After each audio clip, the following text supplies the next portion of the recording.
The journey to establish middle schools in America is a story most Americans probably do not know, yet it represented a crucial turning point in the education of young adolescents.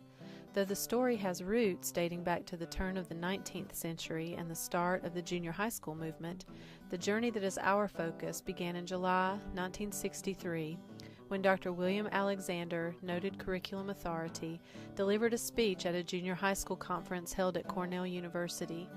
In what proved to be a landmark address, Alexander proposed a new school in the middle, with its own status in the K-12 vertical system of American education, to replace the junior version of high school. Alexander's speech provided a catalyst and is considered to mark the start of the middle school movement. It has been, however, the motivation, determination, and commitment of the participants of this project, as well as countless other leaders and practitioners, that have sustained the middle school movement.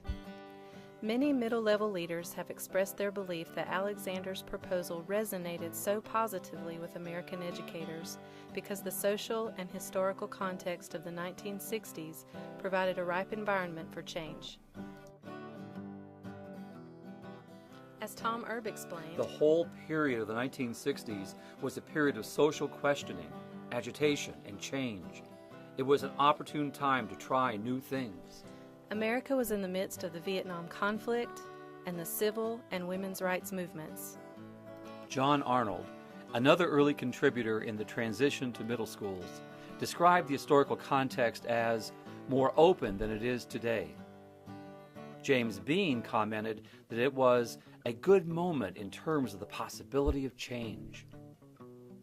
More specifically, Paul George recalls that it was a time of liberality in education and the freedom that came with the 1960s. Conrad Tepfer compares the educational context of the 1960s to the first decade of the 21st century. Well, I think beginning in the 1960s, there was a sense of hope in this nation. There was an innocence and a naivety that a lot of terrible things in the world have blotted out. There was a confidence and there was a trust. And people looked at things non-judgmentally, but with open minds much more, I think, in education. There was a relationship between parents and educators that is not there anymore. I see it's a very antithetical relationship today. That the teachers are criticized almost immediately for anything that they're doing, and it's always the teacher's fault, so it seems. But back then there was a sense of participatory democracy, in which if you came up with an idea, it said, this might be better for young people. John Lounsborough says, better for kids. It's a great, great line. Tom Gatewood further illuminates the importance of the timing of Alexander's proposal. You know, that was like the 60s, maybe into the early 70s, where a lot of questioning was going on. Questions about our government, questions about our leadership, questions about war, questions about education. A lot of things were being questioned. Being on college campuses in that time and being part of that was an energizing, exciting time, you know, to live, because everything was up for grabs. Literally every institution was under attack. Was being questioned. So middle schools came along and they provided a solution to the answer to one of those questions about what do we do about this junior high issue. Many of the middle school leaders cited here were young professors at the time of Alexander's proposal. The 1960s were characterized by revolutionary ways of thinking and real change in the cultural fabric of American life. Young people were not content to follow in the footsteps of the generation ahead of them. They wanted change. These changes affected education, values, lifestyles, laws, and entertainment. Tom Dickinson described it as a period where experimentation was something that was going on in the schools, and that Alexander's ideas found fertile ground in the social and political climate of the time. In addition to the context of schooling and education, Joan Lipsitz notes that at this time in the history of the world, the study of early adolescence was a non-field. Early adolescence was not being studied in the context of education, nor was it being studied in disciplines such as medicine, psychology, or sociology. Joan states, It was amazing to me that you could have an age group that everybody knew was important and that nobody was willing to pay attention to. With a missionary fervor, emerging middle school advocates involved themselves in an effort to rescue young adolescents from what Silberman called the junior high school wasteland. From the start, the middle school philosophy was driven by an ethical or moral commitment to respect and respond to the developmental needs of young adolescents. This commitment led to the belief that they deserve their own schools and programs, designed in response to their unique needs and characteristics. The middle school movement arose, in part, because at a time when Americans were open to change, especially social change, middle-level educators like Alexander recognized deficits in both junior high schools and the upper grades of elementary schools. He recognized that many of the components he proposed for the new middle school had their roots in the rationale used for the junior high school movement, but that the implementation and the application of these components had been lost.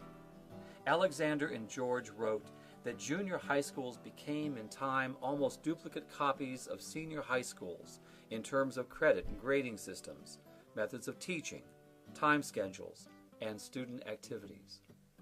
It would be an oversimplification to assume that the only reasons middle schools became prevalent was dissatisfaction with what the junior high school had become.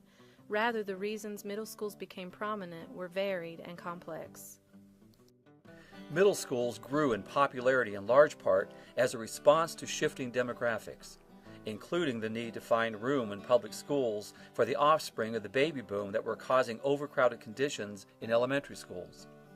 In addition, in some cases, establishing or restructuring schools to middle schools became a means to comply with desegregation mandates. School districts could desegregate their middle schools as they transitioned students from their segregated elementary schools. While practical and political forces increased the prevalence of middle schools, they were not the primary forces that influenced the belief system that shaped the middle school movement. As a true grassroots innovation in American public education, middle school education was not conceived from a single specific philosophy or theory. Because of the varied backgrounds and experiences of its early leaders, the middle school philosophy has roots in several academic perspectives, including developmental psychology, democratic education, and core curriculum, all of which were grounded in progressive education. As middle-level educators began to meet together at conferences and institutes, they brought to these gatherings their own perspectives, influenced by their backgrounds and experiences. At the same time, they began to build a collective identity around a set of shared beliefs. As this collective identity developed, educational organizations began to dedicate time and attention to middle-level education and to commission statements and reports about the philosophical and practical aspects of establishing developmentally responsive middle schools. In 1975, the Association for Supervision and Curriculum Development Working Group on the Adolescent Learner published The Middle School We Need, written by Gatewood and Dilge. In 1980, the National Middle School Association, under the leadership of John Swaim, commissioned a writing group to articulate the shared ideals of their organization. And in 1982, the first edition of This We Believe, the official position statement of NMSA, was published. In 1985, the Middle Level Council of National Association of Secondary School Principals published An Agenda for Excellence at the Middle Level. In 1989, the Carnegie Corporation of New York issued Turning Points, Preparing American Youth for the 21st Century, a landmark report which recognized the need to strengthen the academic core of middle schools and establish caring, supportive environments that value adolescence. This We Believe has been revised and published in 1995, 2003, and 2010. In 2000, Carnegie Corporation issued Turning Points 2000, Educating Adolescents in the 21st Century, by Tony Jackson and Gail Davis, an in-depth update of its 1989 report.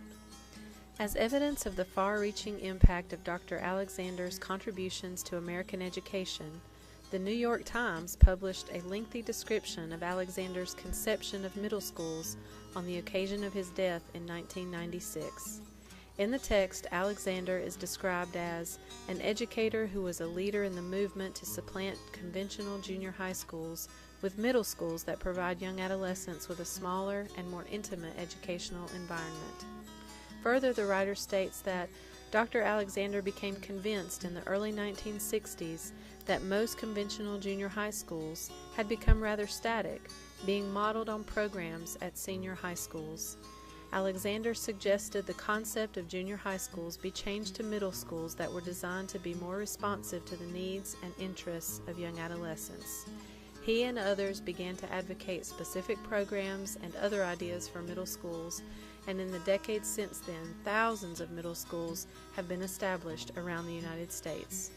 Now that the middle school movement is almost 5 decades old, it is most appropriate to examine its origins and development. The future of middle-level education is now in the hands of new and emerging leaders. Every person who is involved in middle grades education has a role to play in its continued success. Every teacher, teacher-educator, parent, policymaker, administrator, mentor, citizen, and student faces the challenge to build on our rich history and to chart new courses for the future of middle-level education.